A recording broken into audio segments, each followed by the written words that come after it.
Hello and great welcome.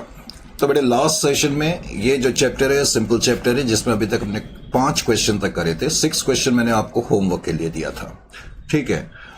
6 के बाद फिर 7th और 8th आप अपने आप कर लेंगे क्योंकि जो 9th क्वेश्चन है वो मैं करा रहा हूं। तो 9th क्वेश्चन को करने के बाद आप आसानी से 7th और 8th क्वेश्चन कर सकते हैं। तो let's have a look over question number 9।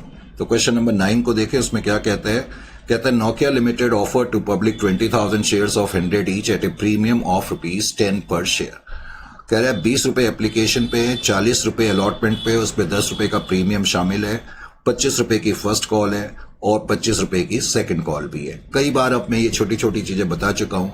इसका मतलब है कि जो फेस रेट है एप्लीकेशन का 20 है, अलॉटमेंट का फेस रेट 30 है, कॉल का फेस रेट 25 है, इसका 25 है। ये जो रेट दिए रहते हैं ये इश्यू प्राइस के हिसाब से दिए रहते हैं, ये फेस रेट है। यानी कि फर्क जो आएगा वो अलॉटमेंट पे ही फर्क आएगा क्योंकि 40 रुपए के अंदर 10 रुपए प्रीमियम है, तो मैं बोलूंगा इसका फेस रेट जो है वो 30 है। अगर मैं फेस रेट को टोटल करूं तो टोटल 100 आना चाहिए, इसको टोटल करेंगे तो 110 आना चाहिए क्योंकि शेयर का जो इश्यू रेट है वो 110 है। आगे कहता है 35,000 एप्लीकेशंस हमारे पास आई हैं। डिसीजंस ये है कि 10,000 को तो हमने रिजेक्ट कर दिया, 15,000 शेयर्स को हमने 10,000 शेयर दिए और कहता है रिमेनिंग को हमने पूरा एक्सेप्ट कर लिया। फिर कह रहा है डायरेक्टर ने दोनों कॉल्स भी बुलाई। एक शेयर होल्डर है जिसके पास 500 शेयर है, फेल टू पे 2 कॉल्स, उसने दोनों कॉल पे नहीं करी जिसकी वजह से उसके शेयर फोरफीट हो गए और 200 ऑफ दीज शेयर्स हमने रीइश्यू कर दिए 80 के हिसाब से। बिकॉज इस क्वेश्चन में अलॉटमेंट पे डिफॉल्ट नहीं है, इस क्वेश्चन में अलॉटमेंट में डिफॉल्ट नहीं है तो मुझे इसमें कैलकुलेशन नहीं करनी पड़ेगी। इसमें एक लाइन दी हुई है expenses of the issue came to 10,000 rupees, तो कोई मुश्किल क्वेश्चन नहीं है। अब पहले तो क्वेश्चन में आपको एनालिसिस टेबल बनाना है, कितनी एप्लीकेशंस हमारे पास आई है। मैं डायरेक्टली इसको रीड करा रहा हूं क्योंकि ये सिंपल सा क्वेश्चन है और काफी क्वेश्चन हम कर चुके हैं।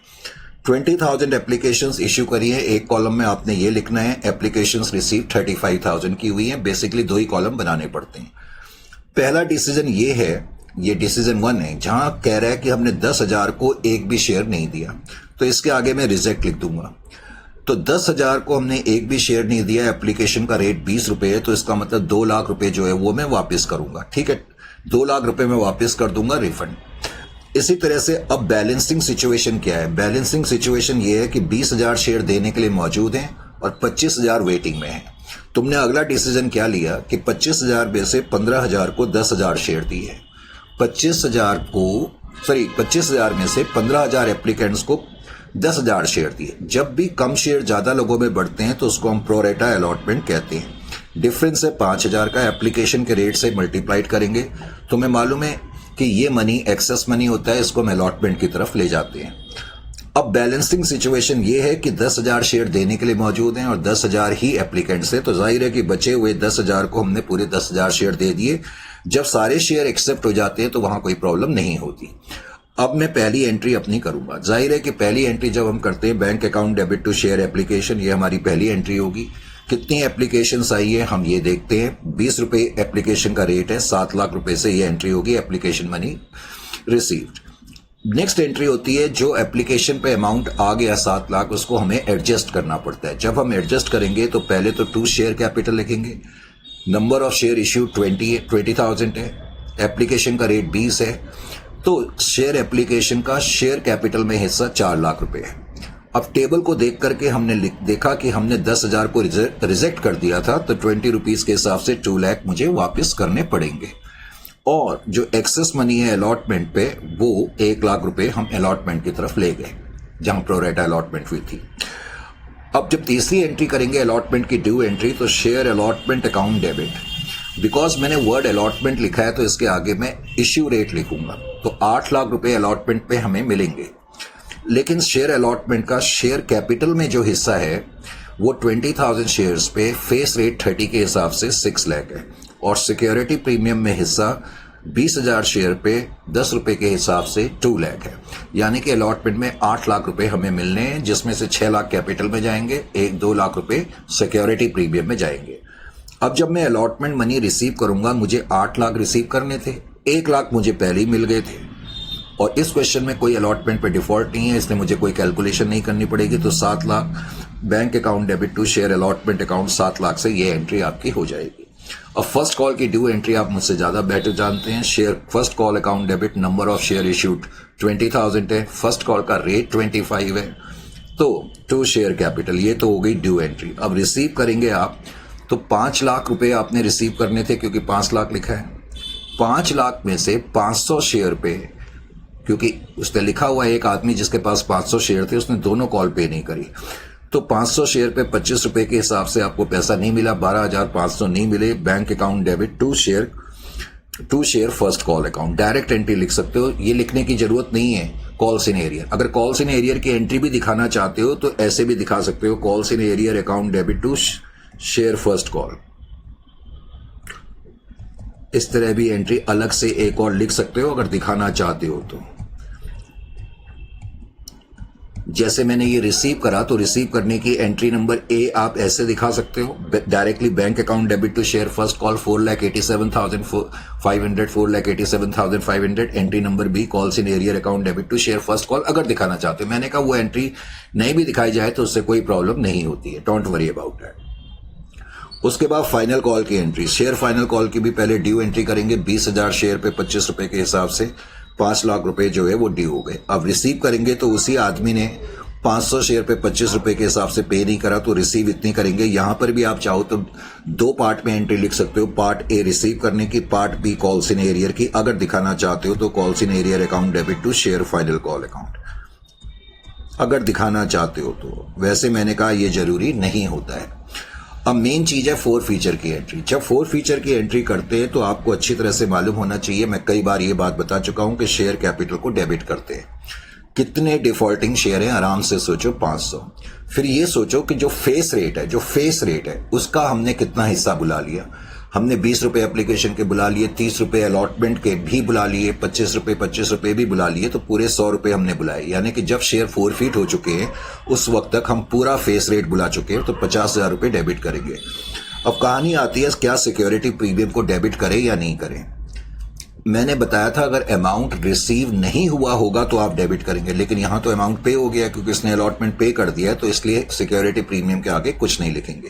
फिर टू शेयर फोरफीटेड, मैंने बताया था 4 फीचर की एंट्री में आप शेयर फोरफीटेड के आगे क्या अमाउंट लिखना है वो आप यहां पर बैलेंसिंग फिगर ले लेना।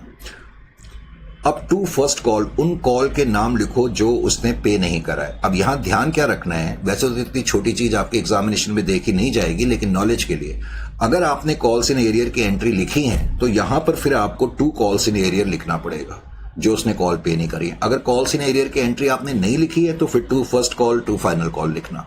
इसलिए मैं कह रहा था कि कॉल्स इन एरियर की एंट्री आप ना लिखना, ताकि 4 फीचर में आपको अलग से कॉल्स इन एरियर ना लिखना पड़े। तो 2 फर्स्ट कॉल अकाउंट उसने पे नहीं करी, फाइनल कॉल भी 12,500 की पे नहीं करी, तो बैलेंसिंग फिगर 25,000 हो गई। इसका मतलब क्या हो गया कि 500 शेयर पे हमें 25,000 रुपए मिल चुके हैं, ये हमारा गेन है ऑलरेडी। अब हमने इन शेयर को री इश्यू करा। क्वेश्चन में लिखा था कि शेयर को हमने 80 रुपए के हिसाब से इश्यू करा है, तो 200 शेयर, लेकिन पूरे 500 शेयर इश्यू नहीं करे, उसमें से हमने केवल 200 शेयर इश्यू करे अब की बार, तो 16,000 रुपए मुझे मिले।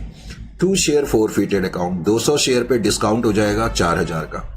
ये डिस्काउंट शेयर फोरफीटेड में से दिया जाता है, इसलिए शेयर फोरफीटेड अकाउंट को डेबिट करते हैं। 2 शेयर कैपिटल अकाउंट 200 into 100 20,000। अब इस क्वेश्चन में मेन प्रॉब्लम क्या है कि तुमने शेयर तो फोरफीट जो करे हैं वो तो 500 करे हैं, लेकिन जो शेयर री इश्यू करे हैं वो केवल 200 करे हैं। तो मैं कैपिटल रिजर्व में अब की बार कितना अमाउंट ले जाऊंगा, मेन क्वेश्चन इसमें ये है। तो कैपिटल रिजर्व में कितना अमाउंट ले जाएंगे ये समझाने के लिए मैंने तुम्हें यहां पर ये टेबल बनाया हुआ है। देखो यहां ध्यान से, इस टेबल को मैंने क्या लिखा हुआ है कि 500 शेयर पे शेयर फोरफीटेड का क्रेडिट बैलेंस कितना है, 25,000 है। ये कैसे पता लगा, यहां मैंने एंट्री में बताया था कि शेयर फोरफीटेड अकाउंट पे क्रेडिट बैलेंस 25,000 है और ये एंट्री 500 शेयर से हुई है। तो इसका मतलब जो 500 शेयर हमने फोरफीट करे हैं, जो 500 शेयर हमने फोरफीट करे हैं उसमें क्रेडिट बैलेंस शेयर फोरफीटेड अकाउंट में कितना है, 25,000 है। शेयर फोरफीटेड अकाउंट में बैलेंस इतना है। पहले आप ये सोचो, अब आपको ये सोचना होगा ऐसे क्वेश्चंस में कि 500 शेयर पे अगर क्रेडिट बैलेंस, ये मैं क्रेडिट बैलेंस की बात बता रहा हूं, क्रेडिट बैलेंस 500 शेयर पे क्रेडिट बैलेंस इतना है, तो 200 शेयर पे क्रेडिट बैलेंस कितना होगा ये आपको देखना पड़ेगा। तो कैसे देखेंगे, 500 शेयर पे 25,000 है, तो 200 शेयर पे क्रेडिट बैलेंस कितना होगा? 200 इंटू 25,000 डिवाइडेड बाई 500। तो 200 इंटू 25,000 आप कर दो, डिवाइडेड बाई 500 कर दो, तो आपको ये पता लग गया कि 500 शेयर पे तो क्रेडिट बैलेंस जो है वो 25,000 है, लेकिन 200 शेयर पे क्रेडिट बैलेंस 10,000 का होगा। यहां मैंने लिखा हुआ है शेयर फॉरफिटेड, अच्छा ये तो डेबिट बैलेंस है, मैंने यहां लिखा हुआ है कि on 200 shares credit balance will be equal to 10,000। समझ में आ गया? 200 शेयर पे क्रेडिट बैलेंस 10,000 है, यानी कि अब मैं कह सकता हूं कि जो 200 हमने 500 में से जो 200 शेयर फॉरफिट, टोटल तो 500 शेयर फॉरफिट हुए हैं, 500 पे क्रेडिट बैलेंस 25,000 है, लेकिन 200 शेयर पे क्रेडिट बैलेंस 10,000 है। अब मैंने 200 शेयर पे क्यों क्रेडिट करा? क्योंकि मैंने 200 शेयर री इश्यू करे, और 200 शेयर पे जो डेबिट बैलेंस है वो 500 रुपए का है, तो हम इनको मैच तभी कर सकते हैं ना जब नंबर ऑफ शेयर्स बराबर हों। तो 200 शेयर पे डेबिट बैलेंस 4,000 है डेबिट बैलेंस, और क्रेडिट बैलेंस 200 शेयर पे 10,000 है, तो इन दोनों का जो डिफरेंस हो जाएगा वो आप कैपिटल रिजर्व में ले जाएंगे। Is it clear to you? उसके अलावा इस क्वेश्चन में लास्ट में दिया था कि एक्सपेंसेस कुछ हो गए, जब हम कोई कंपनी शेयर इशू करती है तो कुछ खर्चे हो जाते हैं, तो उसकी एंट्री आप लिखोगे प्रॉफिट एंड लॉस अकाउंट या सिक्योरिटी प्रीमियम अकाउंट डेबिट। अगर क्वेश्चन में तुम्हारे पास सिक्योरिटी प्रीमियम है, जो कि इस क्वेश्चन में है, तो security premium account debit to bank की एंट्री लिख देना, और अगर सिक्योरिटी प्रीमियम नहीं होता तो profit and loss account debit to bank की एंट्री लिख देते। Is it clear to you? तो इस क्वेश्चन को करा जा सकता है। क्वेश्चन नंबर 10th में क्या कह रहे हैं? 10th में कहता है लेनोवो लिमिटेड नाम की कोई कंपनी है, उसने 20,000 शेयर पब्लिक को इश्यू करे हैं, 10 रुपए का शेयर है, 2 रुपए जो है वो प्रीमियम है। इश्यू रेट एप्लीकेशन का 2 है, अलॉटमेंट पे 5 है, इसका मतलब अलॉटमेंट का फेस रेट 3 रुपए है क्योंकि इंक्लूडिंग प्रीमियम दिया हुआ है। 2 रुपए फर्स्ट कॉल के हैं, 3 रुपए जो हैं वो सेकंड कॉल के हैं। अब कहता है कि हमारे पास 30,000 एप्लीकेशंस आई हैं, कह रहा है हमने अलॉटमेंट करा, प्रोरेटा अलॉटमेंट करा 24,000 एप्लीकेंट्स को, यानी कि जो 30,000 हमारे पास एप्लीकेशंस आई उसमें से 24,000 को हमने ये शेयर बांट दिए, 20,000 शेयर। जो हमने शेयर 20,000 इश्यू करे थे वो 24,000 एप्लीकेंट्स में बांट दिए, तो जाहिर है कि बचे हुए को रिजेक्ट करना पड़ेगा। और उसने लिखा भी है रिमेनिंग एप्लीकेशंस वर रिफ्यूज्ड। और ये जो लाइन लिखी रहती है, मैंने पहले भी बताया, इसका कोई अहमियत नहीं है, क्योंकि ये लाइन ना भी लिखा हो तो हम यही करते हैं। कहता है कि जो एप्लीकेशन मनी एक्सेस आ गया, जो कि प्रोरेटा की वजह से आ जाता है, उसको हम अलॉटमेंट की तरफ ले गए। उसने लिखा है ले गए, लेकिन नहीं भी लिखा होता तो हम तब भी ले जाते। अब इस क्वेश्चन में मेन चीज क्या दी हुई है? कह रहा है टी नाम का एक आदमी है जिसको 800 शेयर अलॉटेड है, 800 shares were allotted, fail to pay allotment money. तो टी नाम का जो आदमी है उसने अलॉटमेंट मनी पे नहीं करा, कॉल मनी पे नहीं करा। और एक डब्लू नाम का आदमी है, उसको 1000 शेयर अलॉटेड है, उसने 2 कॉल पे नहीं करी। अब कह रहा है इनके शेयर हमने फॉरफिट कर दिए सेकंड कॉल के बाद, और ये सारे शेयर्स हमने एस नाम के एक आदमी को इश्यू कर दिए 8 रुपए के हिसाब से। तो इस क्वेश्चन की कहानी ये है, पहले मैंने एनालिसिस करा, 20,000 शेयर हम इश्यू कर रहे हैं, 30,000 एप्लीकेशन आई। पहला डिसीजन हमने क्या लिया? वो कह रहा है कि जितने भी शेयर हैं वो प्रोरेटा अलॉटमेंट कर दिए। इसका मतलब जितने भी शेयर हैं वो 24,000 में हमने बांट दिए प्रोरेटा अलॉटमेंट। 24 और 20 का डिफरेंस 4,000 रुपए है। एप्लीकेशन रेट 2 है, तो इसका मतलब 8,000 रुपए जो है ये अलॉटमेंट की तरफ चला जाएगा, क्योंकि ये एक्सेस मनी होता है जो प्रोरेटा अलॉटमेंट होती है। अब देने के लिए एक भी शेयर नहीं है, लेकिन वेटिंग में 6,000 है। जब देने के लिए कोई शेयर नहीं है तो इनको रिजेक्ट ही तो करोगे। तो रिजेक्टेड 6,000 इंटू एप्लीकेशन रेट 12,000 रुपए तुम्हें रिफंड करने पड़ेंगे। पहले तो आप शुरुआती एंट्री नॉर्मल तरीके से करेंगे। बैंक अकाउंट डेबिट 30,000 एप्लीकेशन आई, 2 रुपए के हिसाब से 60,000। Bank account debit to share application receipt of application money. अब अगली एंट्री आपकी क्या होगी? शेयर एप्लीकेशन पे जो 60,000 रुपए आ गए, पहले तो उसमें शेयर कैपिटल में ट्रांसफर करेंगे। जब भी कैपिटल में ट्रांसफर करते हैं तो नंबर ऑफ इश्यूड शेयर को देखते हैं, एप्लीकेशन के रेट को तुमने देखा, तो शेयर एप्लीकेशन का शेयर कैपिटल में हिस्सा 40,000 है। अब ये जो एप्लीकेशन मनी आया, इसमें से 6,000 एप्लीकेशन आपने रिजेक्ट कर दी थी 2 रुपए के हिसाब से, तो 12,000 रुपए वापस कर दिए, और 4,000 शेयर पे 2 रुपए के हिसाब से एक्स्ट्रा मनी आ गया था, वो तुम अलॉटमेंट की तरफ ले जाओगे। अब मैं अलॉटमेंट की ड्यू एंट्री करूंगा। शेयर अलॉटमेंट, हम कितने शेयर इश्यू कर रहे हैं? 20,000। वर्ड अलॉटमेंट है तो इश्यू रेट देखेंगे 5, इसका मतलब अलॉटमेंट पे 1 लाख रुपए हैं।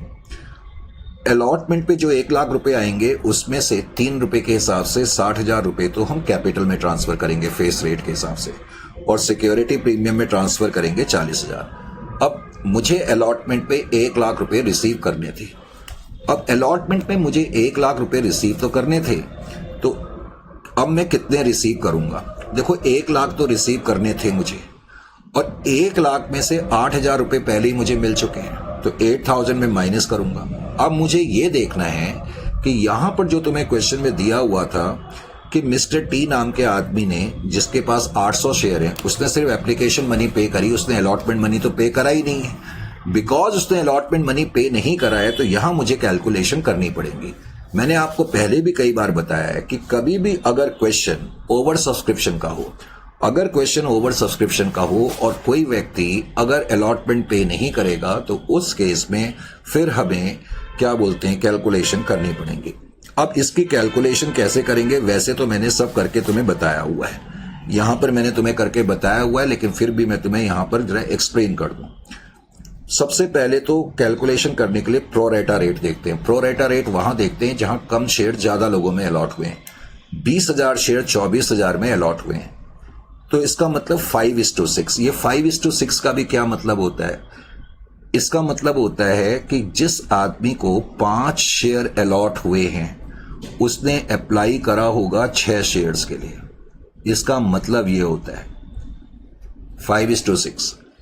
तो इस आदमी को, जिसको मिस्टर टी नाम का जो आदमी है, इसको कितने शेयर अलॉटेड थे? 800 शेयर अलॉटेड थे। इसको 800 शेयर अलॉटेड है। अगर 5 शेयर अलॉटेड हैं तो ये 6 के लिए अप्लाई कर रहा है। 800 शेयर अलॉटेड हैं तो इसने कितने के लिए अप्लाई करा होगा? That is equal to 1920, that is 800 into 6 divided by 5। तो हमें यह पता लग गया कि इसको 800 शेयर तो अलॉट हुए हैं, लेकिन इसने अप्लाई जो करा था वो 1920 के लिए करा था। Is it clear to you? अब इसने एप्लीकेशन मनी तो जितने शेयर्स के लिए अप्लाई करा उसके हिसाब से पे करा होगा, तो इसने 1920 इंटू 2 के हिसाब से हमें अमाउंट जो पे करा होगा डेट इज, सॉरी इसने ना, इसके कितना आ रहा है ये? मेरे को लगता है मैंने फिगर कुछ गड़बड़ा दिए हैं। 1 सेकंड के लिए मैं जरा चेक कर लूं ये फिगर्स कितनी आ रही हैं। ये फिगर कितनी आ रही है? 800 into 6 divided by 5 that is equal to 960। अच्छा ये 960 आ रहा है, तो अभी कैलकुलेशन मिस्टेक हो गई मेरे से। तो इसका मतलब इस आदमी को 800 शेयर अलॉटेड थे और इसने अप्लाई 960 शेयर्स के लिए करा था। अब इसने 960 शेयर्स के लिए करा था तो इसने एप्लीकेशन मनी 2 के हिसाब से पे करा होगा। 960 का डबल कितना हो जाता है? 1920। तो इसका मतलब इसने एप्लीकेशन मनी 1920 पे कर दिया, लेकिन इसको अलॉटेड तो 2 रुपए के हिसाब से था, सॉरी 800 शेयर अलॉटेड थे, तो इसको पे करना चाहिए था 1,600 रुपए। इसका मतलब इसने 320 रुपए हमें एक्स्ट्रा पे कर दिए। अब जब इसकी अलॉटमेंट बारी देने की आएगी तो कंपनी इसको यही बोलेगी ना कि आपके 800 शेयर्स हैं और अलॉटमेंट का रेट 5 रुपए है, तो आपको अलॉटमेंट पे 4,000 रुपए बनते तो हैं, लेकिन आपके 320 रुपए हमारे पास एक्स्ट्रा पड़े हैं। इसका मतलब अलॉटमेंट पे 3,680 रुपए इसने हमें, इससे ड्यू था जो इसने पे नहीं करे। और ये सब मैंने वैसे वर्किंग यहां करके रखी हुई है। तो हमें अब ये पता लग गया कि अलॉटमेंट पे हमने 1 लाख रुपए रिसीव करने चाहिए थे, 8,000 पहले ही मिल गए, और मिस्टर टी नाम के आदमी ने 3,680 रुपए पे नहीं करे, तो अलॉटमेंट पे नेट अमाउंट आपका 88,320 का। इसी के नीचे आपने ये वर्किंग भी करके दिखा दी, एग्जामिनेशन में कर सकते हैं। अब अगली एंट्री जब करेंगे तो फर्स्ट कॉल 20,000 शेयर हम इश्यू कर रहे हैं, फर्स्ट कॉल का रेट 40,000 है, तो 40,000 रुपए ड्यू हो गए। अब मैं रिसीव करूंगा तो मुझे रिसीव करने तो चाहिए थे 40,000 रुपीज। अब 40,000 रुपीज मुझे फर्स्ट कॉल पे रिसीव करने चाहिए थे, लेकिन एक तो है मिस्टर टी, उसने 800 शेयर पे 2 रुपए के हिसाब से फर्स्ट कॉल भी पे नहीं करी। उसके बाद एक और आदमी है डब्लू, उसके पास 1,000 शेयर हैं, उसने दोनों कॉल पे नहीं करी, यानी कि उसने भी फर्स्ट कॉल पे नहीं करी। यानी कि फर्स्ट कॉल का पैसा हमें 1,800 शेयर पे नहीं मिला 2 रुपए के हिसाब से, इसीलिए मैंने यहां 1,800 इंटू 2 लिखा हुआ है। समझ में आ गया? तो इसका मतलब मुझे कितना पैसा मिला? 36,400। कॉल्स इन एरियर दिखाने की जरूरत नहीं है, अगर यहां लिखना चाहते हो तो लिख सकते हो calls in arrear to first call 3,600। उसके बाद फिर सेकंड कॉल की भी आप ड्यू एंट्री करें। सेकंड कॉल 20,000 शेयर 3 रुपए के हिसाब से 60,000 ये तो ड्यू एंट्री है। अब सेकंड कॉल आप रिसीव करोगे, यानी कि 60,000 रिसीव करने चाहिए थे। इन दोनों ने ही फर्स्ट कॉल और सेकंड कॉल भी पे नहीं करी, तो 1,800 शेयर पे 3 रुपए के हिसाब से 5,400 रुपए आपको नहीं मिले। 60,000 में से 5,400 माइनस करेंगे तो 54,600 रुपीज हमें मिले हैं। ये तो हो गई रिसीविंग की एंट्री। अब आती है फोर फीचर की। अब फोर फीचर, एक तो है मिस्टर टी और एक है मिस्टर डब्ल्यू। टी के 800 शेयर हैं, डब्ल्यू के 1,000 शेयर हैं। अब मैंने कहा फोर फीचर, इनके शेयर फोरफीट हो गए। पहले तो फोर फीचर की अलग अलग एंट्री मैंने कर दी। एंट्री नंबर ए, ब्रैकेट यहां मैंने लिख दिया four feature of shares of T. तो टी के शेयर को फोरफीट कर रहे हैं। टी के शेयर कितने हैं? 800। जाहिर है मैं फाइनल कॉल के बाद उसके शेयर फोरफीट कर रहे हैं, तो इसका मतलब हम शेयर की पूरी फेस वैल्यू बुला चुके हैं। 800 इंटू 10 8,000। बिकॉज इसने अलॉटमेंट पे नहीं करी, इसका मतलब इसने प्रीमियम पे नहीं करा। जब प्रीमियम पे नहीं होता है तब हम प्रीमियम की फिगर लिखते हैं। 800 इंटू 2 1,600। ये तो डेबिट बैलेंस है 9,600। अब 2 शेयर फोरफीटेड में का मतलब है उसने हमें कितना पे कर दिया। वैसे तो मुझे मालूम है उसने कितना पे कर दिया, ये हम यहां पर देख भी चुके हैं। बिकॉज उसने 960 शेयर्स के लिए अप्लाई करा था, जब मैंने यहां बता रहा था, तो उसने हमें एप्लीकेशन मनी ही पे करा है 1920। मैं डायरेक्टली भी लिख सकता हूं 1920, लेकिन मेरी एडवाइस आपको यही रहेगी कि डायरेक्टली ना लिखना, इसको बैलेंसिंग फिगर ही ट्रीट करना। पहले उन कॉल्स के नाम लिखो जो इसने पे नहीं करे। एक तो इसने अलॉटमेंट पे नहीं करा। अलॉटमेंट में कितना पे नहीं करा वो तुमने ऑलरेडी अभी अभी कंप्यूट करा था, 3680 पे नहीं करा। और इसने दोनों कॉल पे नहीं करी। तुम फर्स्ट कॉल सेकंड कॉल अलग अलग भी लिख सकते हो, या एक सीधा लिख सकते हो 2 कॉल्स अकाउंट। फर्स्ट कॉल 2 रुपए की है, फाइनल कॉल 3 की है, यानी कि 5 रुपए के हिसाब से इसने कॉल मनी पे नहीं करा। 800 शेयर पे 4,000। तो 9,600 में से 7,680 माइनस करोगे तो तुम्हें पता लग जाएगा बैलेंसिंग फिगर इतनी है। इसका मतलब इसको अकाउंट्स की लैंग्वेज में ये कहेंगे कि इसके 800 शेयर पे क्रेडिट बैलेंस 1920 का है। इसका मतलब इसने 1920 पे करें। मैंने कहा अगर मैं डायरेक्टली लिख दूंगा तो उसमें गलती हो सकती है। कैसे? क्योंकि डायरेक्टली लिखूंगा तो मुझे लिखना पड़ेगा 960 शेयर इंटू 2, जो कि गलत हो जाएगा। इसलिए आपको ऐसे मानना पड़ेगा कि जो 800 शेयर इसको अलॉटेड है उस पे इसने 1,920 रुपए पे कर दिए। अब दूसरा आदमी है मिस्टर डब्ल्यू। तो डब्ल्यू की फोर फीचर की एंट्री आपने करी। अब शेयर कैपिटल को आप डेबिट करेंगे, उसके 1,000 शेयर है इंटू 10 10,000। बिकॉज वो प्रीमियम पे कर चुका है तो प्रीमियम में कुछ नहीं लिखेंगे। अब उसने भी दोनों कॉल पे नहीं करी, 1,000 इंटू 5 5,000, तो बैलेंसिंग फिगर 5,000 आ गई। यानी कि इसका क्रेडिट बैलेंस 1,000 शेयर पे, बिकॉज इसके 1,000 शेयर है, तो शेयर फोरफीटेड अकाउंट में क्रेडिट बैलेंस इसके केस में 5,000 है। करेक्ट। अब इन दोनों के शेयर हमने री इश्यू कर दिए। दोनों के शेयर री इश्यू करें, पूरे ही शेयर री इश्यू कर दिए तो कोई प्रॉब्लम नहीं होती। जब पूरे शेयर री इश्यू करते हैं तो एंट्री आप अलग अलग लिख सकते हैं। बैंक अकाउंट डेबिट 800 इंटू 8, यानी कि ये जो आप री इश्यू कर रहे हैं तो आपको लिखना पड़ेगा री इश्यू ऑफ टी शेयर। यहां लिख लेना टी शेयर। ये टी के शेयर आपने री इश्यू करे हैं, टी के share. Is it clear to you? तो 800 इंटू 8 के हिसाब से 6,400 शेयर फोरफीटेड। 800 इंटू 2, डिस्काउंट आपका कितना हो गया? That is 1,600। करेक्ट। कुछ आवाज बैकग्राउंड में आ सकती है, एक मिनट जरा होल्ड करें।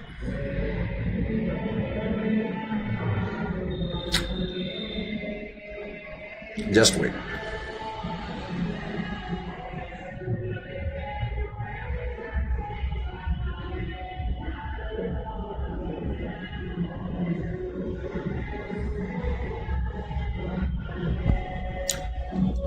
एक्चुअली फेस्टिवल टाइम है ना, तो इधर उधर नॉइज बहुत ज्यादा हो रही है, तो ये प्रॉब्लम है। Just wait. चलो कोई बात नहीं, थोड़ी बहुत नॉइज आप बेयर कर लेना। मैं एक्सेप्ट कर रहा हूं कि नॉइज थोड़ी बैकग्राउंड में आपको आ रही होगी। तो 800 into 8 6,400, 800 into 2 1,600, share capital 800 into 10 8,000। ये तो तुमने किसके शेयर फोरफीट करे हैं? री इश्यू करे हैं, टी के। तो टी के जो आपने शेयर री इश्यू करे हैं, देखो यहां पर मैं जस्ट कुछ बताना चाह रहा हूं। टी के 1,000 शेयर हैं। शेयर फोरफीटेड अकाउंट में क्रेडिट बैलेंस हमने देखा था टी का 1920 था। 1,000 शेयर, सॉरी 800 शेयर, टी के 800 शेयर हैं, एक्सट्रीमली सॉरी। टी के 800 शेयर्स थे। अब ये तो क्रेडिट बैलेंस है ना, credit balance. Share forfeited account में क्रेडिट बैलेंस जो है वो इतना है। अब तुमने इसके 800 शेयर को रीइश्यू करा तो शेयर फॉरफिटेड अकाउंट में डेबिट बैलेंस कितना है? 800 शेयर पे आपने देखा 1600 है। तो इसका मतलब इसके 800 शेयर फॉरफिट हुए और 800 के 800 रीइश्यू हो गए, तो कोई प्रॉब्लम नहीं। सीधा डिफरेंस देखो 320 इसका कैपिटल रिजर्व आ जाएगा। इसी तरह से डब्लू का देखेंगे। डब्लू के 1000 शेयर हैं। 1000 शेयर पे शेयर फॉरफिटेड अकाउंट में क्रेडिट बैलेंस अभी हमने देखा था 5000 रुपए, यहां पर ये मैंने लिखा भी था और यहां पर भी लिखा है। अब मैंने डब्लू की रीइश्यू की एंट्री करी 1000 share into 8000, 1000 into 2000 share capital 10000, यानी कि डब्लू के जब मैंने शेयर रीइश्यू करे तो डेबिट बैलेंस जो है 1000 शेयर पे 2000 है, तो डब्लू का कैपिटल रिजर्व 3000 आ जाएगा। तो टोटल कैपिटल रिजर्व 3000 प्लस 320 हो जाएगा। तो इस तरीके से 3320 आपका कैपिटल रिजर्व आ जाएगा। मैंने यहां कर करके भी दिखाया हुआ है। देखो यहां पर मैंने लिखा हुआ है share forfeited credit balance on 800 shares 1920, जहां तक टी का सवाल है। शेयर फॉरफिटेड डेबिट बैलेंस भी 800 शेयर पे है 1600, तो 1920 और 1600 का डिफरेंस 320 कैपिटल रिजर्व हो गया।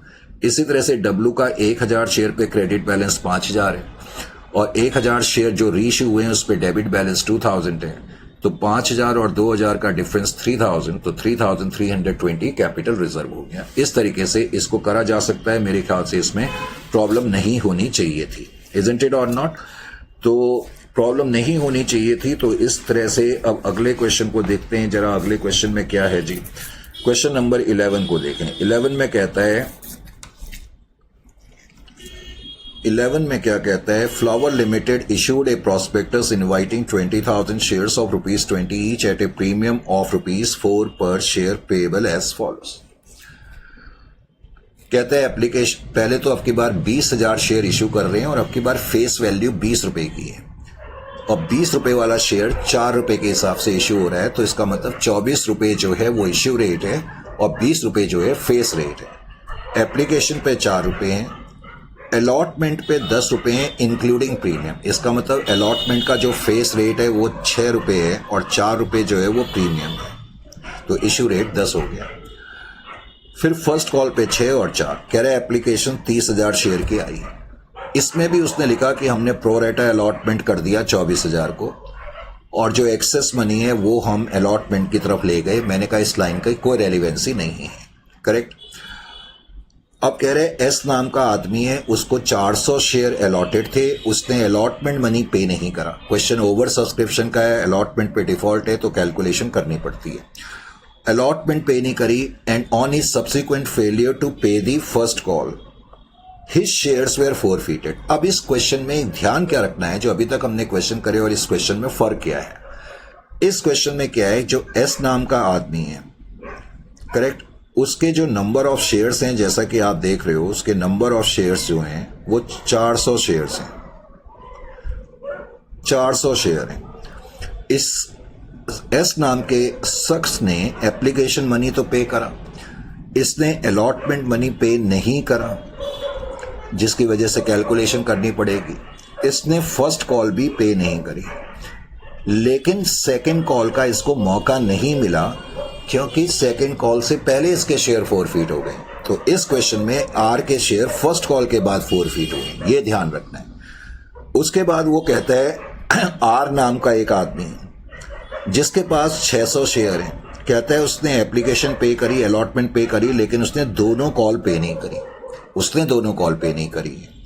तो यहां जो प्रॉब्लम है एस को लेकर के है, क्योंकि उसके शेयर फॉरफिट हो गए हैं फर्स्ट कॉल के बाद, जबकि आर के शेयर फॉरफिट हो गए हैं सेकंड कॉल के बाद। तो फर्स्ट कॉल की ड्यू एंट्री और अमाउंट रिसीव करने के बाद तुम्हें एस के फॉरफीचर की एंट्री करनी पड़ेगी। एस के फॉरफीचर की एंट्री जब तुम कर लोगे, उसके बाद फिर फर्स्ट फाइनल कॉल की ड्यू एंट्री करोगे, उसको अमाउंट रिसीव करोगे और फिर आर के फॉरफीचर की एंट्री करोगे। अब उसके बाद इनके शेयर को तुम फिर बाद में री इश्यू करोगे। अब उसने बाद में क्या बोला, of the shares forfeited 800 shares were sold to H credited as fully paid for ₹18 per share. अब वो क्या कह रहे हैं, टोटल शेयर जो हैं वो 400 और 600 1000 फॉरफिटेड शेयर हैं। टोटल कितने शेयर फॉरफिट हो गए? 1000। अब वो कह रहा है जितने भी शेयर फोरफीट हुए हैं उसमें से हमने केवल 800 शेयर रीइश्यू करे, यानी कि जो हमने रीइश्यू करें वो टोटल 800 करें, पूरे 1000 शेयर नहीं करें, नंबर 1। फिर उसने कहा जो 800 शेयर हमने रीइश्यू करे हैं उसमें एस के हमने सारे शेयर जो फोरफीट करे थे वो रीइश्यू हैं, यानी कि जो 800 शेयर रीइश्यू हुए हैं उसमें एस के तो जितने भी फोरफीटेड थे वो सारे के सारे रीइश्यू हो गए, लेकिन आर के 600 फोरफीट हुए थे, तो इसका मतलब आर के हमने 400 शेयर ही रीइश्यू करे। Is it clear to you और नॉट? और कह रहे हैं जो रीइश्यू करे गए हैं वो 18 रुपए के हिसाब से करे गए। ये क्वेश्चन है। अब इस क्वेश्चन को जब सॉल्व करेंगे तो सॉल्व करते समय पहले एनालिसिस टेबल हम बनाते ही हैं। 20,000 शेयर से 30,000 की एप्लीकेशंस आई है। क्वेश्चन में इतना ही लिखा है कि 20,000 शेयर 24,000 में बांट दिए। अब जाहिर है कि यह प्रोरेटा अलॉटमेंट है। डिफरेंस 20 और 24 का जो है वो 4,000 है। एप्लीकेशन का रेट अब की बार 4 है, तो 16,000 रुपीज तुम नेक्स्ट कॉल में ले जाओगे, इसमें तो कोई प्रॉब्लम नहीं है। अब बैलेंसिंग सिचुएशन ये है कि 6,000 एप्लीकेंट हैं और शेयर देने के लिए 0 हैं, तो जाहिर है कि इन 6,000 को तुम्हें रिजेक्ट ही करना पड़ेगा। तो तुमने रिजेक्ट करा होगा, चाहे लिखा हो या ना लिखा हो, तो 6,000 इंटू 4 24,000 रुपीज तुम्हें वापिस करने पड़ेंगे। Is it clear to you? अब जब आप एंट्रीज करेंगे तो शुरुआती 3 एंट्रीज में कोई प्रॉब्लम नहीं होनी चाहिए। Bank to share application 30,000 application आई हैं, 4 रुपए के हिसाब से 1,20,000 रुपए, ये तो एप्लीकेशन मनी पहले आपने रिसीव करा। अब जो शेयर एप्लीकेशन पे पैसा आया 1,20,000, उसको हमने एडजस्ट करना होता है कैपिटल की तरफ। तो शेयर कैपिटल में जब ट्रांसफर करेंगे तो number of issued share 20,000 into 4 के हिसाब से 80,000 आ जाएगा। कुछ हमने रिफंड कर दिया 6,000 इंटू 4 के हिसाब से, डेट इज इक्वल टू 24,000, और अलॉटमेंट की तरफ ले गए 4,000 इंटू 4 16,000। ये तो आपकी हो गई शेयर एप्लीकेशन के एंट्री। अब शेयर एप्लीकेशन को एडजस्ट करने के बाद आप अलॉटमेंट की ड्यू एंट्री करेंगे। Share allotment account debit 20,000 into 10 2 lakh, correct. Allotment का रेट 10 है, लेकिन जब कैपिटल में ट्रांसफर करेंगे तो 6 रुपए के हिसाब से 1,20,000, और प्रीमियम में ट्रांसफर करेंगे तो 4 रुपए के हिसाब से, यानी कि शेयर अलॉटमेंट पे 2 लाख रुपए हमने रिसीव करने हैं, जिसमें कैपिटल का हिस्सा कैपिटल में जाएगा 1,20 और सिक्योरिटी प्रीमियम में क्रेडिट होगा 80,000। अब अलॉटमेंट मनी मुझे रिसीव करना है, 2 लाख तो मुझे रिसीव करना है और 16,000 में पहले ही रिसीव कर चुका हूं। और जैसा कि मैंने शुरू में बताया, एस नाम के आदमी ने अलॉटमेंट पे डिफॉल्ट करी है। बिकॉज एस नाम के आदमी ने अलॉटमेंट पे डिफॉल्ट करी है तो तुम्हें यहां पर कुछ कैलकुलेशंस करनी पड़ती हैं। कैलकुलेशन करने के लिए मैंने तुम्हें बताया हुआ है प्रोरेटा रेट देखा जाएगा। मैंने तुम्हें कई बार बताया जब तुम कैलकुलेशन करोगे तो 2 कॉलम आपको बनाने पड़ेंगे, अलॉटेड और अप्लाइड। वैसे तो मैंने सॉल्यूशन में लिखा होगा, लेकिन फिर भी तुमने 20,000 शेयर 24,000 लोगों में बांटे, ये तो प्रोरेटा अलॉटमेंट हुई है। तो इसका पहले तो रेशियो ले लो 5:6। 5:6 का मतलब हो गया जिसको 5 अलॉट थे उसने 6 के लिए अप्लाई करा। अब ये जो आदमी है मिस्टर एस, इसने कितने के लिए अप्लाई करा होगा? तो एस को 400 शेयर अलॉटेड है, तो इसने कितने के लिए अप्लाई करा होगा? That is 400 into 6 divided by 5। तो तुम्हें यह पता लग गया कि एस नाम का जो आदमी है इसने 480 शेयर के लिए अप्लाई करा होगा।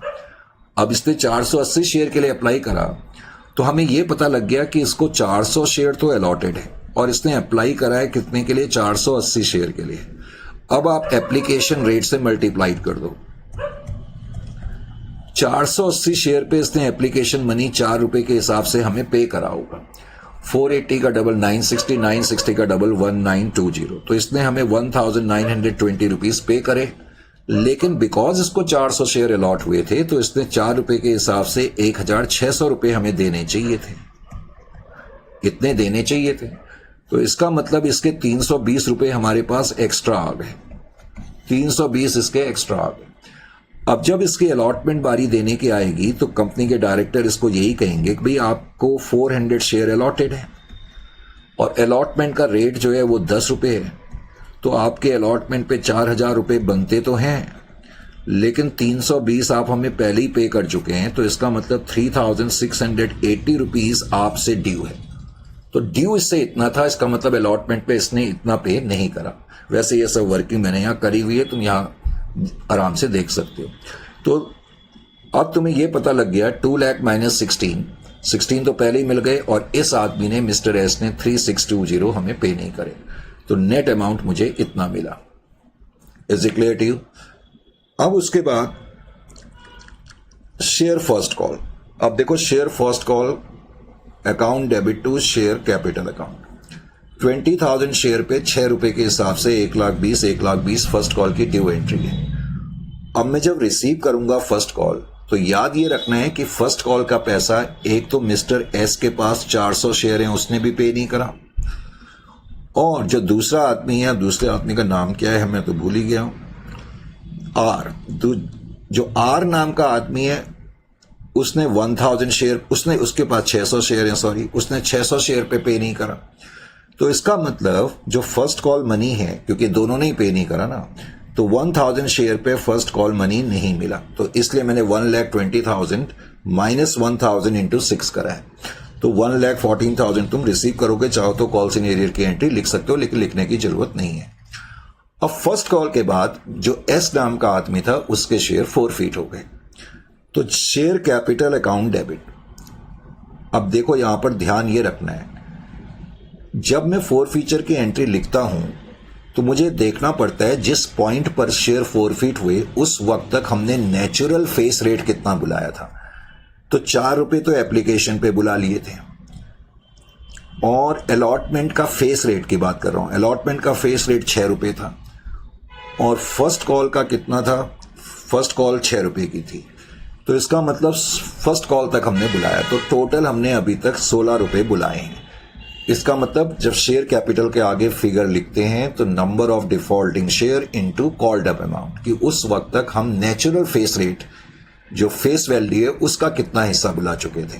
तो 400 इंटू 16 करेंगे तो 6,400 से कैपिटल आपकी डेबिट हो जाएगी।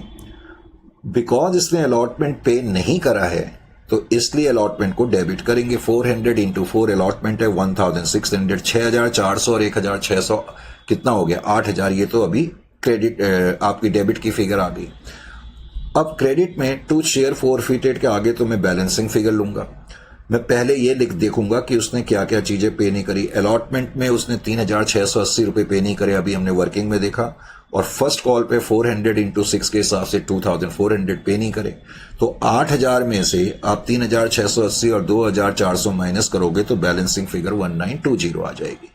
इसका मतलब है जो एस नाम का आदमी है, इसका जो क्रेडिट बैलेंस है, पहले तो इसके 400 शेयर हैं, तो शेयर फोरफीटेड अकाउंट में जो क्रेडिट बैलेंस है इसका वो 1,920 का है। ये आपने देख लिया या नोट कर लिया।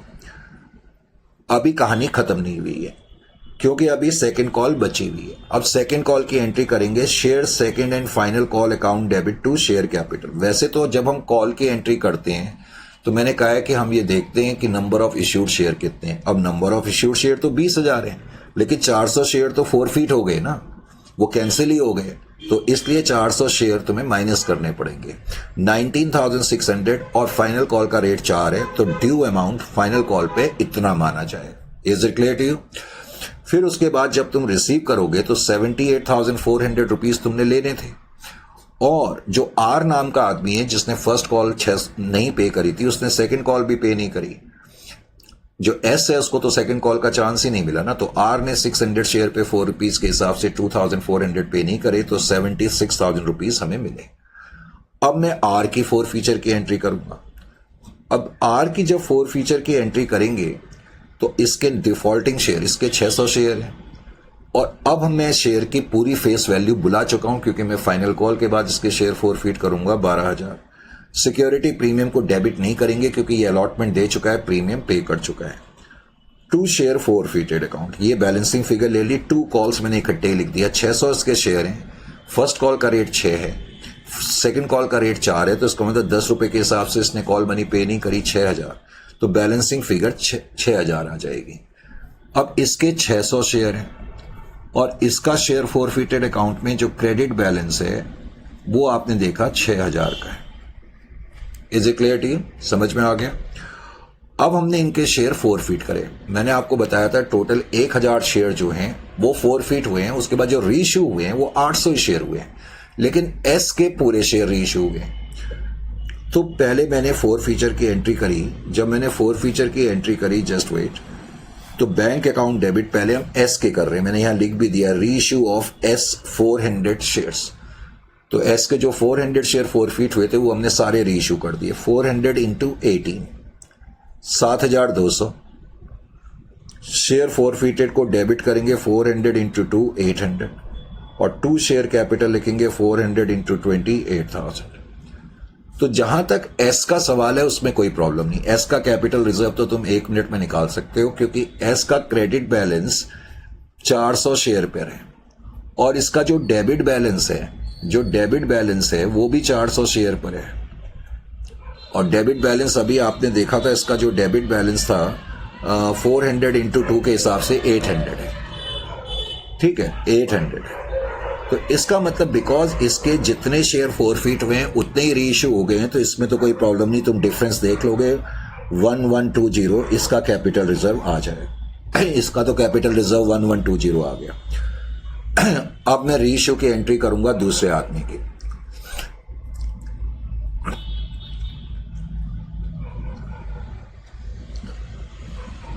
अब जो आर नाम का आदमी था उसके 600 शेयर थे, लेकिन 600 में से 400 ही रीइश्यू हुए। तो 400 इंटू 18, 7200, 400 इंटू 2, 800, 400 इंटू 20, 8000। अब जो एस नाम का आदमी जो कि मैंने यहां लिखा, इसका जो क्रेडिट बैलेंस है वो 600 शेयर पर है। पहले आपको ये क्रेडिट बैलेंस देखना होगा कि 400 शेयर पे कितना है, क्योंकि इसके 400 शेयर हमने रीइश्यू करे हैं। तो क्रेडिट बैलेंस 400 शेयर पे कितना होगा वो तुम देख सकते हो। That is 400 into 6000 divided by 600 करके। तो तुम्हें पता लग गया कि क्रेडिट बैलेंस 400 शेयर पे 4000 होगा, और इसका जो डेबिट बैलेंस है 400 शेयर पे वो 800 रुपए है, जो कि अभी हमने देखा एंट्री में। तो अब मैं इनको कंपेयर कर सकता हूं, तो 3200 रुपए इसका कैपिटल रिजर्व आ जाएगा। Is it clear to you? तो बाकी तुम क्या, वैसे तो मैंने यहां तुम्हें वर्किंग में बता ही दिया है। देखो यहां पर शेयर फोरफीटेड क्रेडिट बैलेंस 400 शेयर पे क्रेडिट बैलेंस 1920 है, और 400 शेयर मैंने रीइश्यू करे थे। जो एस नाम का आदमी है उसमें प्रॉब्लम नहीं थी, तो 1920 और 800 का डिफरेंस 1120 अभी मैंने तुम्हें बताया।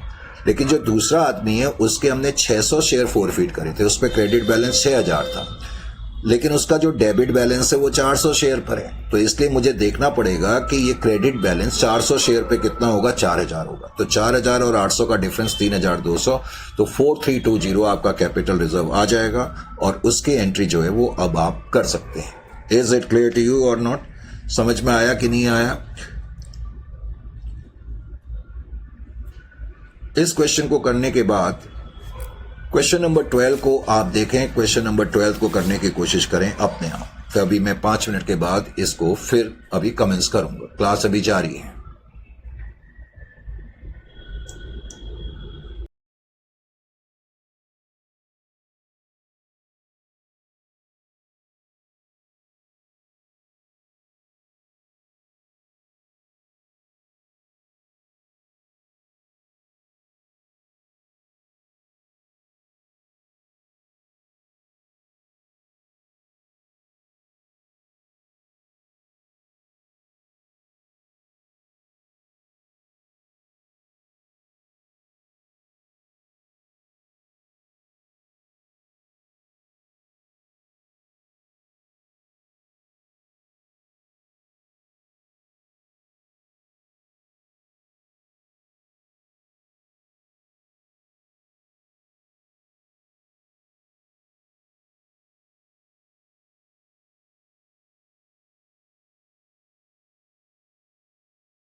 So welcome again.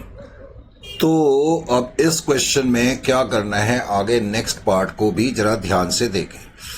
अब है क्वेश्चन नंबर 12। मैंने कहा था क्वेश्चन नंबर 12 था, आप एक बार कम से कम रीड कर ले। Test of India limited issued a prospectus inviting application for 50,000 shares of 10 each।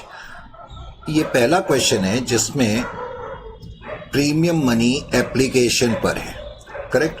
Premium money application पर है और कह रहा है 4 रुपए अलॉटमेंट पर है और बैलेंस कह रहा है कॉल पर है। तो बैलेंस कॉल पर है। अब मुझे एक बात बताओ, बैलेंस अमाउंट आप कैसे कंप्यूट करोगे? पहले तो मुझे ये बताओ कि एप्लीकेशन का फेस रेट कितना है। सर एप्लीकेशन का फेस रेट 3 है और एप्लीकेशन का इश्यू रेट कितना है? 5 रुपए है, करेक्ट। क्योंकि 2 रुपए 5 रुपए तो दिया ही हुआ है, इसके अंदर 2 रुपए जो है प्रीमियम के हैं और 4 रुपए जो है अलॉटमेंट है। तो अलॉटमेंट मनी का इश्यू रेट भी 4 रुपए होगा। मैंने कहा जहां प्रीमियम होता है बस वही डिफरेंस होता है, ये फेस रेट है, ये इश्यू रेट है। अब 10 रुपए का जो शेयर है वो प्रीमियम पे जा रहा है और प्रीमियम 2 रुपए का है, तो इसका मतलब इश्यू रेट का टोटल 12 होना चाहिए और फेस रेट का टोटल तो 10 होना चाहिए। तो इसका मतलब जो बैलेंस बच रहा है वो 3 रुपए बच रहा है। तो इसका मतलब जो बैलेंस है वो सेकंड कॉल है और वो है 3 रुपए की। ये आपको पता लगना चाहिए एक तो। और इस क्वेश्चन में प्रीमियम पर है 65,000। उसने कहा कि एप्लीकेशन आ गई, 5,000 को तो हमने लेटर ऑफ रिग्रेट भेज दिया क्योंकि हमने रिफंड कर दिया। आपको मालूम है जब हम रिफंड करते हैं तो लेटर ऑफ रिग्रेट भेजते हैं जिसमें हम कहते हैं कि भाई अफसोस है कि हम आपको शेयर नहीं दे पाए। और कहता है बाकी अलॉटमेंट हमने कर दिया 60,000 एप्लीकेंट्स को। फिर ये जो लाइन दी है कि मनी ओवर पेड हमने अलॉटमेंट की तरफ ले गए, मैंने कहा इसका कोई वैसे यूज नहीं है। कह रहा है एस नाम का आदमी है, उसके 700 शेयर्स थे, 700 शेयर्स अलॉट हुए थे, fail to pay the allotment money. और कहता है उसने फर्स्ट कॉल मनी पे नहीं करा, डायरेक्टर फॉरफिटेड हिज शेयर्स।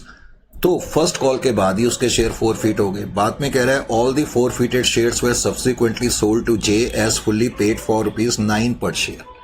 और कह रहा है कि हमने जितने भी शेयर थे वो 9 रुपए के हिसाब से वो कर दिए। या एक ही आदमी के फॉरफीचर का केस है, 700 शेयर उसके फॉरफिट हुए और 700 के 700 शेयर हमने रीइश्यू कर दिए। रीइश्यू 9 रुपए के हिसाब से करें।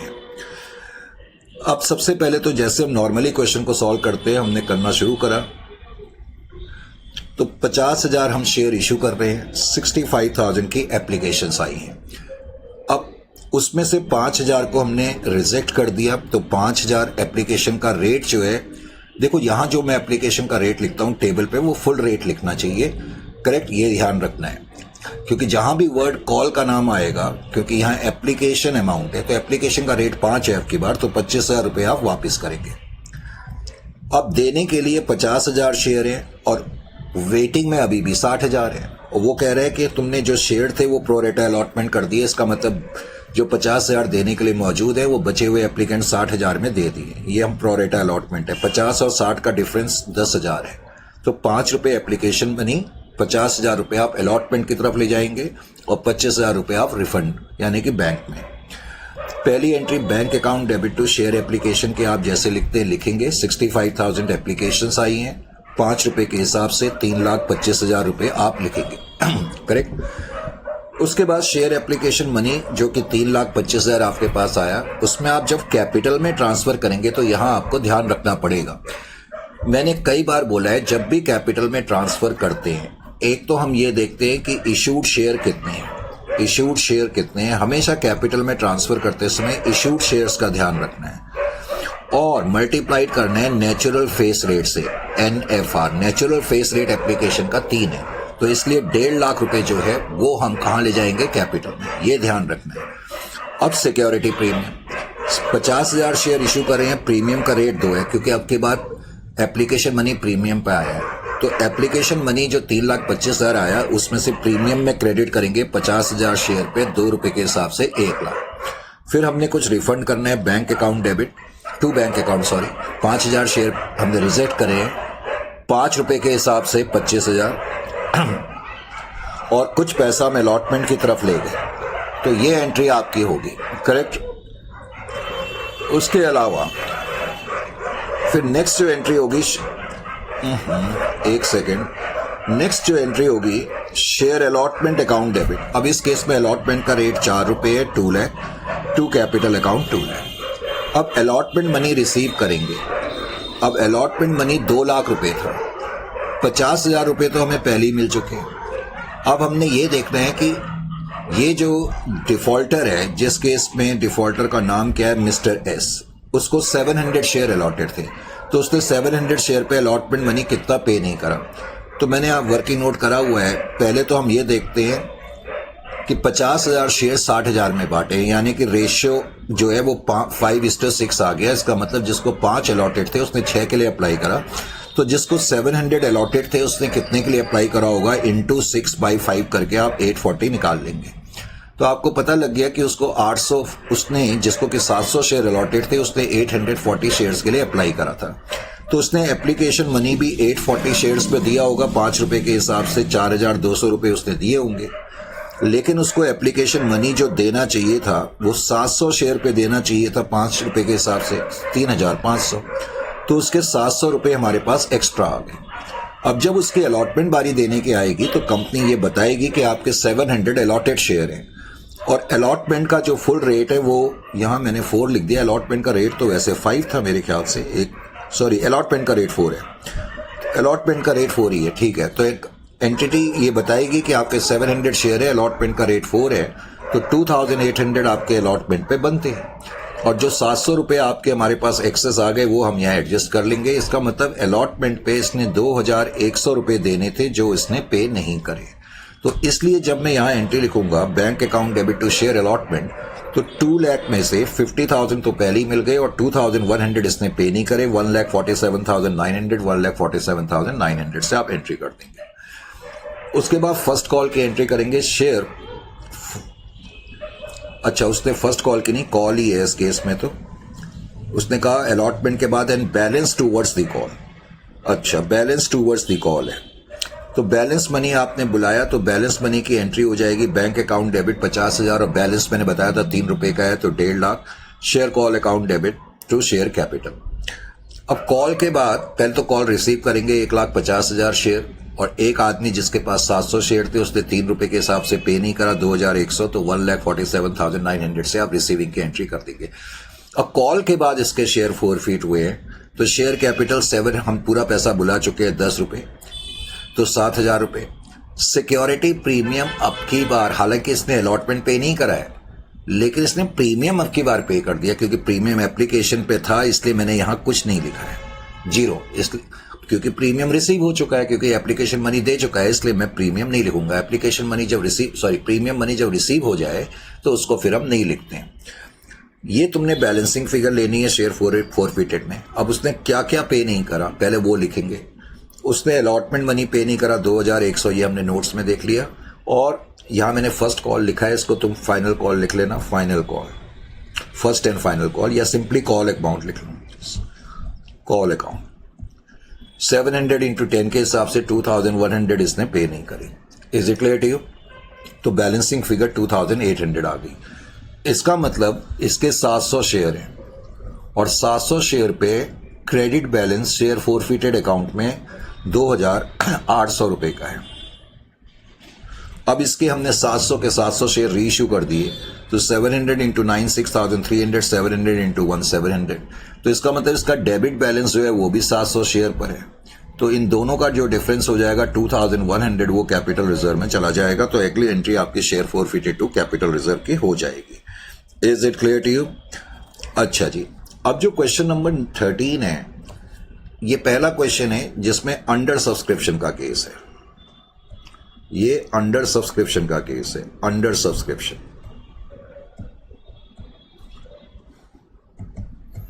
अब अंडर सब्सक्रिप्शन का मतलब जितने शेयर हम पब्लिक को इश्यू कर रहे हैं तो अब की बार कम शेयर हमारे पास आ रहे हैं, ये अंडर सब्सक्रिप्शन का केस है। इस केस में कहता है हेली इलेक्ट्रॉनिक्स लिमिटेड ने 20,000 शेयर पब्लिक को इश्यू करे, 10 रुपए का शेयर है, और 3 रुपए पर शेयर जो है वो प्रीमियम है, करेक्ट,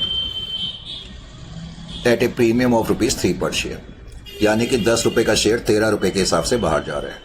3 रुपए एप्लीकेशन पर है, अलॉटमेंट पे 8 है, 2 रुपए फाइनल कॉल पर है, पहली कॉल ही फाइनल कॉल है, 8 और 3 11, और 2 कितने हो गए 13 रुपए। इसका मतलब जो प्रीमियम है वो अलॉटमेंट पे है, और अलॉटमेंट का नेचुरल फेस रेट 5 है, और +3 करके इश्यू रेट 8 है। नीचे उसने लिखा आपकी बार कि हम 20,000 शेयर तो हमने इशू करे थे, लेकिन एप्लीकेशन 18,000 की आई है, और कहता है हमने पूरे शेयर दे दिए 18,000 को। अब कह रहे हैं एस नाम का एक आदमी है, उसको 120 शेयर अलॉटेड थे, fail to pay the allotment money, उसने अलॉटमेंट मनी पे नहीं करा। लेकिन इस क्वेश्चन में कोई प्रॉब्लम नहीं है, क्योंकि कैलकुलेशन हमें तब करनी पड़ती है जब ओवर सब्सक्रिप्शन हो और कोई आदमी अलॉटमेंट पे डिफॉल्ट करता है, तब मुझे कैलकुलेशंस करनी पड़ती है, अदरवाइज मुझे कोई कैलकुलेशन करने की जरूरत नहीं पड़ती है। Is it clear to you? ये पॉइंट आपको पहले अच्छी तरह समझ पे आ जाना चाहिए। तो fail to pay allotment money, उसने अलॉटमेंट मनी पे नहीं करा, उसके शेयर जो है फॉरफीट हो गए। तो एस के शेयर अलॉटमेंट के बाद ही फॉरफीट हो गए। अब कह रहा है जो टी नाम का आदमी है उसके पास 180 शेयर है, और कह रहा है कि he fail to pay allotment and final call money and his shares were also subsequently forfeited, उसके भी शेयर बाद में फॉरफीट हो गए। कह रहा है besides the above all the money were received in full. अब कह रहा है जितने भी शेयर फॉरफीट हो गए उसमें से 80 शेयर एस के और 100 शेयर टी के हमने जो है वो रीइश्यू करे मिस्टर एन नाम के आदमी को 8 रुपए के हिसाब से। यानी कि क्वेश्चन में आपने अभी तक नोट करा कि जो एस नाम का आदमी है उसके 120 शेयर है, और जो एस नाम का आदमी है उसने एप्लीकेशन मनी तो पे करा है, लेकिन उसने अलॉटमेंट मनी पे नहीं करा है, और उसको कॉल का चांस नहीं मिला है। करेक्ट, क्योंकि उसके जो शेयर है अलॉटमेंट के बाद ही फॉरफीट हो गए। जबकि टी नाम का जो आदमी है उसके पास 180 शेयर है, 80 शेयर में से उसने एप्लीकेशन पे करा, उसने अलॉटमेंट पे करा, लेकिन उसने कॉल मनी पे नहीं करी। करेक्ट। 180 शेयर फेल टू पे बोथ अलॉटमेंट, अच्छा इसने भी अलॉटमेंट मनी पे नहीं करा है, टी ने भी अलॉटमेंट मनी पे नहीं करा है। Is it clear to you? इस क्वेश्चन में टी ने भी पे नहीं करा है और इसने कॉल भी पे नहीं करी, लेकिन जो एस नाम का आदमी है उसको कॉल का चांस ही नहीं मिला है। इसका मतलब जब अलॉटमेंट की बारी आएगी तो मैं कहूंगा कि 300 शेयर पे अलॉटमेंट मनी नहीं मिला और कॉल मनी 180 शेयर पे नहीं मिला, टी ने पे नहीं करा, क्योंकि जो कॉल मनी है उसमें एस का हिस्सा ही नहीं बनता, नंबर 1। अब बाद में उसने लिखा कि जो भी शेयर फॉरफीट हुए हैं हमने जब इनको रीइश्यू करा, क्वेश्चन में ये कह रहा है इसके 120 शेयर फॉरफीट हुए थे, लेकिन वो कह रहा है कि एस के हमने केवल 80 शेयर रीइश्यू करे हैं, और जो टी है उसके हमने 100 शेयर रीइश्यू करे हैं, और ये शेयर जो हमने रीइश्यू करे यानी कि दोनों के शेयर जितने फॉरफीट हुए हैं उसमें से कम शेयर हमने रीइश्यू करे। ये इस क्वेश्चन की पूरी कहानी है। Is it clear to you? और ये अंडर सब्सक्रिप्शन का क्वेश्चन है। अब जब अंडर सब्सक्रिप्शन का क्वेश्चन होता है तो थोड़ा सा मैं एक बार आपको तरीके से बता दूं अंडर सब्सक्रिप्शन भी, फिर उसके बाद कोई प्रॉब्लम नहीं है। ठीक है, अंडर सब्सक्रिप्शन की बात चल रही है, तो अंडर सब्सक्रिप्शन में क्वेश्चन नंबर कौन सा था? ये क्वेश्चन नंबर 13 था। हाँ, मेरे ख्याल से 13 क्वेश्चन ही है, एक मिनट चेक कर लूं। चलो जी, तो क्वेश्चन नंबर 13 को कराने के लिए मैंने क्या करा, क्वेश्चन नंबर 13 लीजिए जी। क्वेश्चन नंबर 13 को देखें। पहले तो आपने ये देख लिया कि ये क्वेश्चन जो है अंडर सब्सक्रिप्शन का है। अंडर सब्सक्रिप्शन, अंडर सब्सक्रिप्शन का मतलब है कि जो एप्लीकेशंस हैं वो कम आई हैं जितने हमने शेयर पब्लिक को इश्यू करे थे। हालांकि प्रैक्टिकल लाइफ में अंडर सब्सक्रिप्शन बहुत रेयरली हो सकता है। Is it clear to you? Application वैसे पॉसिबल नहीं होता अंडर सब्सक्रिप्शन, लेकिन मैं ये नहीं कह रहा हूं कि नहीं हो सकता। सबसे पहले तो क्वेश्चन में हमें क्या दिया हुआ था? फेस रेट 10 रुपए का शेयर है, और प्रीमियम जो है वो तुम्हें दिया हुआ है 3 रुपए के हिसाब से। प्रीमियम 3 रुपए के हिसाब से दिया है, और इशू रेट जाहिर है कि 13 का है। ये सब चीजें करने की जरूरत नहीं है, मैं वैसे ही बताते रहता हूं ताकि तुम्हारा ध्यान क्वेश्चन पे रहे। उसके बाद मैंने बताया था कि जो एप्लीकेशन मनी है, इश्यू रेट तो उसका 3 है, अलॉटमेंट का इश्यू रेट 8 है, और 2 रुपए कॉल का रेट है। ठीक है, ये तुम्हें इश्यू रेट के हिसाब से जो दिया रहता है वो हमेशा इश्यू रेट के हिसाब से दिया रहता है। तो इसका मतलब एप्लीकेशन मनी का फेस रेट 3 ही होगा, लेकिन अलॉटमेंट 8 रुपए की है, उसका फेस रेट 5 रुपए का होगा, क्योंकि 3 रुपए प्रीमियम है, बाकी चीजें बराबर ही। तो इस तरह 10 रुपए और इस तरह से 13 रुपए ये आपके आ गए। ये नॉर्मल सी चीजें, इसमें कोई ऐसी बड़ी बात नहीं है। अब जब अंडर सब्सक्रिप्शन का केस होगा तो ये टेबल बनाने की जरूरत नहीं है, लेकिन मैं वैसे ही बता रहा हूं। शेयर्स इश्यूड, हाँ, ओवर सब्सक्रिप्शन में बनाना जरूरी है। तुमने 20,000 शेयर इशू करे और तुम्हारे पास जो एप्लीकेशंस आई हैं वो कितनी आई हैं? एप्लीकेशंस रिसीव्ड हो गई आपके पास 18,000 की एप्लीकेशंस आ गई हैं। तो जब अंडर सब्सक्रिप्शन का केस होगा, आप अपने मन के अंदर क्या मान के चलेंगे? आप अपने मन के अंदर ये मान के चलेंगे जैसे आपने 20,000 शेयर इशू नहीं करे हैं, आपने 18,000 शेयर ही इशू करे हैं और 18,000 ही आपके पास एप्लीकेशन आई। बस आपको ये सोचना है, ये परज्यूम कर लो। Is it clear to you? ये सोच के अब क्वेश्चन को सॉल्व करना है कि आप 20,000 शेयर इशू नहीं कर रहे हो, आप 18,000 शेयर इशू कर रहे हो। उसके अलावा इस क्वेश्चन में जो तुम्हें अगला पॉइंट दिया हुआ था, मैंने बताया था इस क्वेश्चन में एक एस नाम का आदमी था, एक टी नाम का आदमी था। एस के 120 शेयर थे, इसके 180 शेयर थे। ये मैंने तुम्हें बताया था। फिर मैंने ये भी बताया था कि जो एप्लीकेशन मनी है इसने भी पे कर दिया है, इसने भी पे कर दिया है। और अलॉटमेंट मनी मैंने ये बताया कि दोनों ने ही पे नहीं करा, इसने भी पे नहीं करा, इसने भी पे नहीं करा। लेकिन कॉल मनी का जहां तक सवाल है, इसको तो मौका ही नहीं मिलेगा और इसने पे नहीं करा है।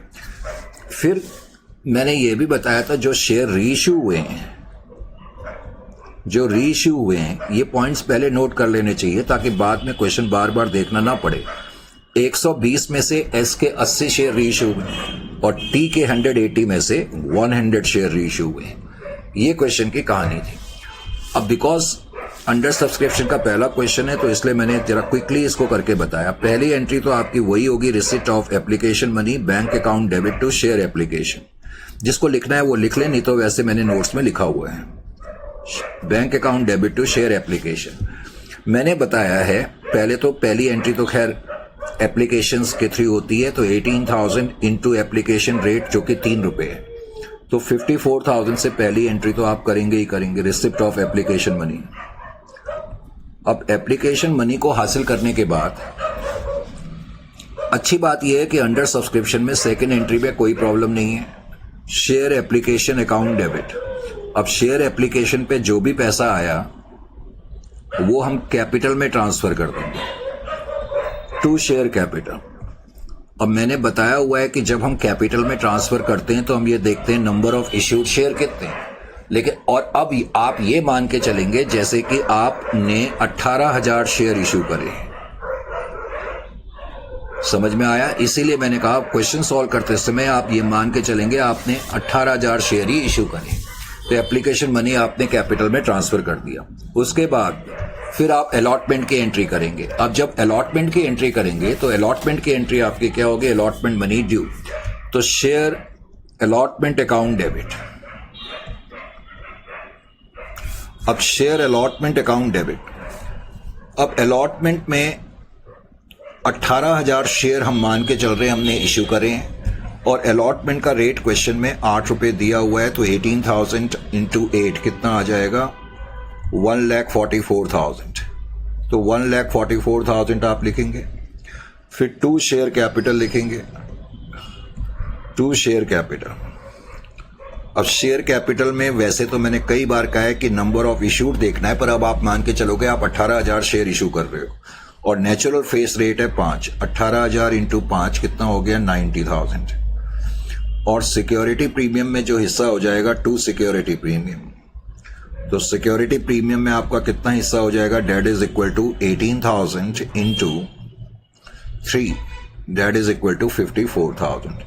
तो इस तरह से आपने अलॉटमेंट की ड्यू एंट्री भी कर दी। अब अलॉटमेंट की ड्यू एंट्री करने के बाद मैं अलॉटमेंट की एंट्री करूंगा, रिसिप्ट ऑफ अलॉटमेंट मनी, तो bank account debit to share allotment. अब इसमें मुझे कोई कैलकुलेशन करने की जरूरत नहीं है क्योंकि कैलकुलेशन तब करनी होती है जब ओवर सब्सक्रिप्शन का क्वेश्चन हो और अलॉटमेंट पे डिफॉल्ट हो। तो bank account debit to share allotment normal entry लिखेंगे। 1,44,000 आपने रिसीव करना है क्योंकि अलॉटमेंट के आगे आपने 1,44,000 लिखा हुआ है, करेक्ट। अब जैसा कि मैंने बताया था एस ने भी और टी ने भी, दोनों ने अलॉटमेंट मनी पे नहीं करा। इसका मतलब अलॉटमेंट मनी 300 शेयर पे नहीं मिला, कॉल मनी 180 शेयर पे नहीं मिला। तो 300 शेयर पे अलॉटमेंट मनी नहीं मिला, वो आप माइनस कर दें। 300 इंटू 8 अलॉटमेंट ₹8 के हिसाब से आपने रिसीव करना था। तो 1,41,600 के हिसाब से आप ये एंट्री करेंगे। 1,41,600 के हिसाब से आपने ये एंट्री करी। Is it clear to you? 1,41,600। ये चीज करने के बाद फिर आप जब अगली एंट्री करेंगे, अब अगली एंट्री जो होगी वो होगी फोर फीचर की, क्योंकि जो इन दोनों में से एस नाम का आदमी है उसके शेयर जो हैं वो फोरफीट हो गए। तो फोर फीचर ऑफ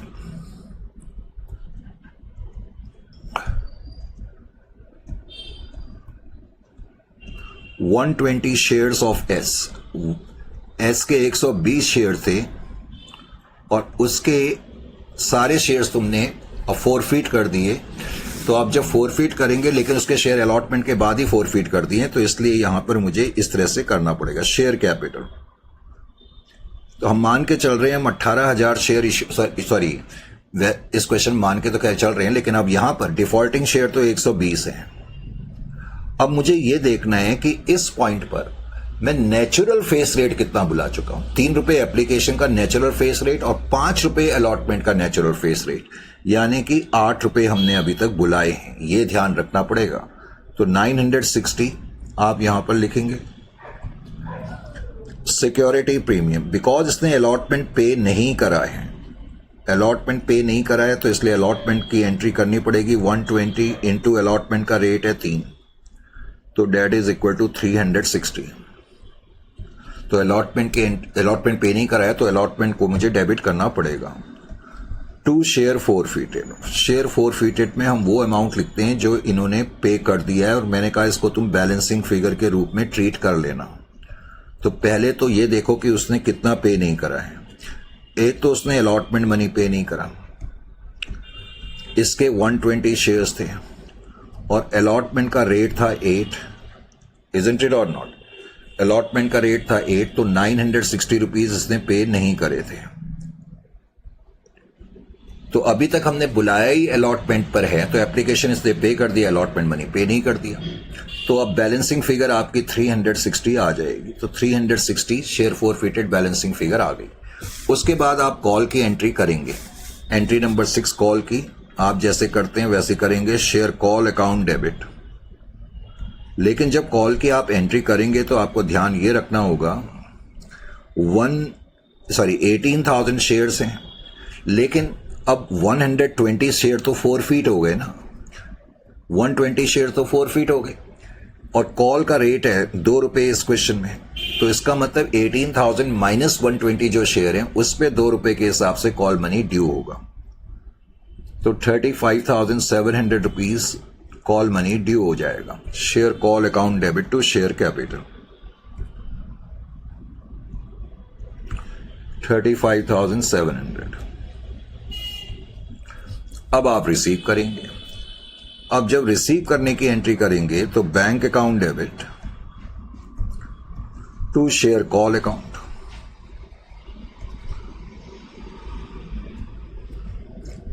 अब मैंने जो रिसीव करने थे 35,700 रिसीव करने थे, लेकिन कॉल मनी इस शेयर होल्डर ने जो अब बचा हुआ है उसने पे नहीं करे। 180 शेयर है उसके पास, तो 180 शेयर पे ₹2 के हिसाब से 360 रुपए हमें नहीं मिले।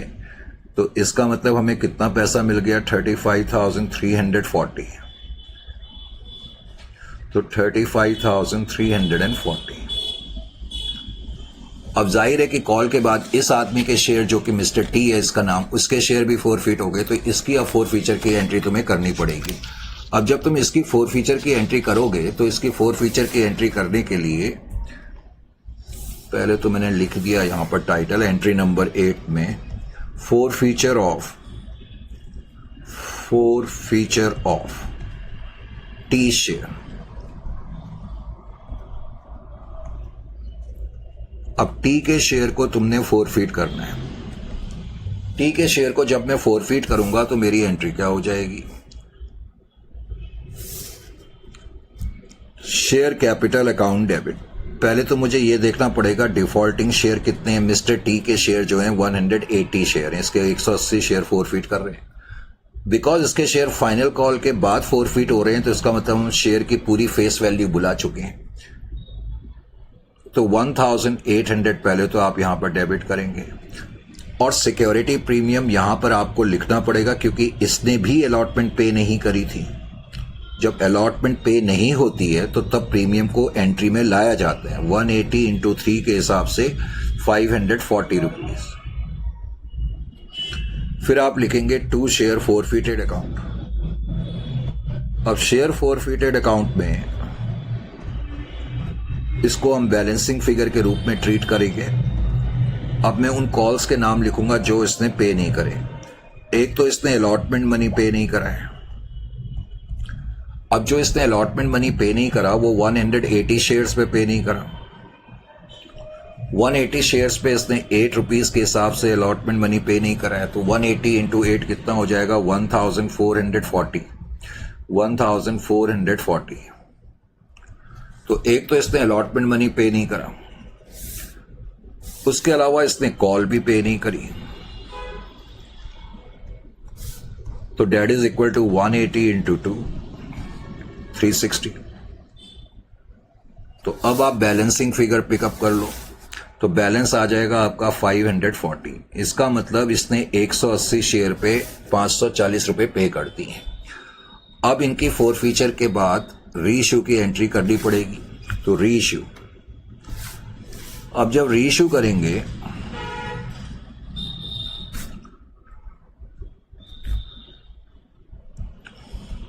Entry number 9। अब एंट्री नंबर 9 में भी पहले मैंने रीइश्यू किस करा? एस का। Reissue of 80 shares of S. हालांकि एक्स जो मिस्टर एस नाम का आदमी है उसके 120 शेयर फोरफिट हुए थे, लेकिन हमने उसके 80 शेयर रीइश्यू करे। अब 80 शेयर जब मैं रीइश्यू करूंगा तो मेरी एंट्री क्या हो जाएगी? Bank account debit 80 into 9। 80 into 9 कितना हो जाएगा? 80 इंटू 9 डेबिट करेंगे, डेट इज इक्वल टू 720। उसके बाद शेयर फोरफिटेड अकाउंट। अब शेयर फोरफिटेड अकाउंट में हम डेबिट करेंगे 80 into 1। 80 into 1 that is equal to 80। और फिर share capital account 80 into 10 that is equal to 800। Correct? अच्छा जी, ये तो हो गई एस के फोरफीचर की एंट्री। अब मैंने इसी में लिख दिया रीइश्यू ऑफ। अब जो टी नाम का आदमी था उसके हमने जो शेयर रीइश्यू करे थे 100 शेयर रीइश्यू करे थे। रीइश्यू ऑफ 100 शेयर, हालांकि टी के 180 शेयर फोरफिट हुए थे। Reissue of 100 shares of T. अब टी के तुमने शेयर रीइश्यू करे तो उसकी एंट्री क्या हो जाएगी? Bank account debit 100 into 9 that is equal to 900. Share forfeited account debit. अब share forfeited account debit that is 100 into 1 that is equal to 100। और उसके अलावा फिर आप लिखेंगे 2 शेयर कैपिटल अकाउंट।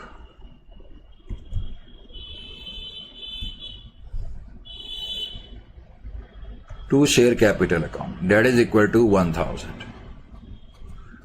अब लास्ट में होता है capital reserve, entry number 10 capital reserve. इसका मतलब जब मैं कैपिटल रिजर्व लिखता हूं तो इसका मतलब है transfer of share forfeited balance to capital reserve. अब शेयर फोरफिटेड में जो भी बैलेंस बचा होगा वो हम कैपिटल रिजर्व में ट्रांसफर कर देंगे।